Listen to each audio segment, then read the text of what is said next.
Hello guys, magandang hapon. Di ba? Nandito ako sa bundok. Nandito ko sa taas ng nandito lang din naman ito guys, malapit sa bahay namin. Kasi nga binabantayan ko yung alaga ko magpakain. Pag andito na kasi ako, binabantayan ko nito sila para kumain mga ilang oras.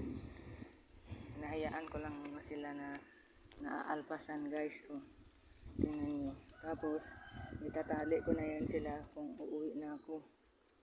Ayan sila Para makapanginain pa muna sila guys. At habang andito ako sa bundok, para tanaw-tanawin ko din yung guys, yung baba ng bundok. Diba? Ayan yung bahay namin guys. Nandyan lang sa baba yung bahay namin.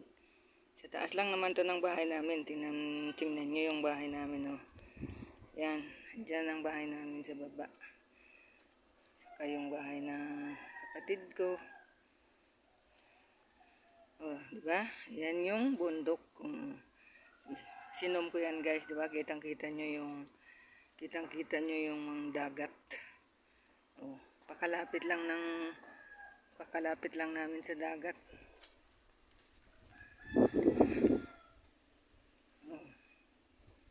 Yan. Diba guys? Ganda dito sa bundok Tara guys, maligo tayo sa dagat. Pati ang langit, ang ganda. Overlooking talaga pag nasa bundok. Wow, overlooking English yun guys. Kaya, alam nyo ba guys, ito lang ang aking nagiging stress reliever. Yung paggawa ng content. Kaya, kahit may nagsasabi sa akin na ganito ganon, minsan itigil ko na daw, lalo nang nag-umpisa pa lang ako, pinagtatawanan ako. Pero tinuloy-tuloy ko pa rin guys, dahil nga yun, pag nakikita ko yung aking mga ina-upload na video na marami ang mga natutuwa din, o marami ang mga nagre-react, nagko-comment, masaya ako guys. Sabi ko, meron din palang taong naniniwala sa akin na kaya ko. Ayan guys, yung kung nakikita nyo yan, ayan ang windmill na pinagawa dito sa amin sa probinsya. Ayan ay tatlo sila guys. Tatlo yan sila na pinagawa ng dito sa amin sa Romblon. Ano daw yan, yung windmill yan. Ayun yung isa guys, nakikita nyo dun sa tuktok. Tapos ayan yung isa. Ayan yung isa. Yung isa umaandar ngayon. Yan Yan.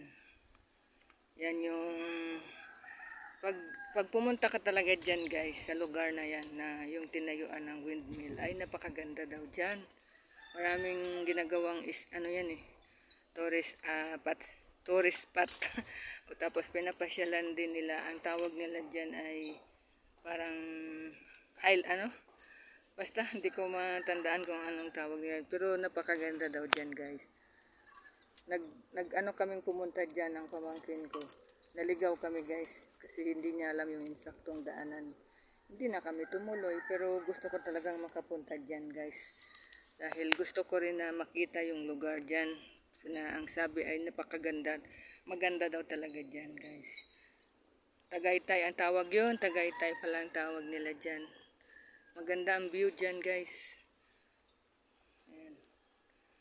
So yun lang guys. Kung kayo ay umabot sa dulo ng aking video, paki-comment naman guys kung saan po kayo, para alam ko po kung saan nakakarating ang aking mga video. Pasensya na po kayo, talagang ganito lang ang aking mapapakita sa inyo. Yung pinapakita ko yung aming lugar at ang pamumuhay namin dito sa aming probinsya guys. Salamat sa inyong lahat, sa inyong panonood. Thank you for watching.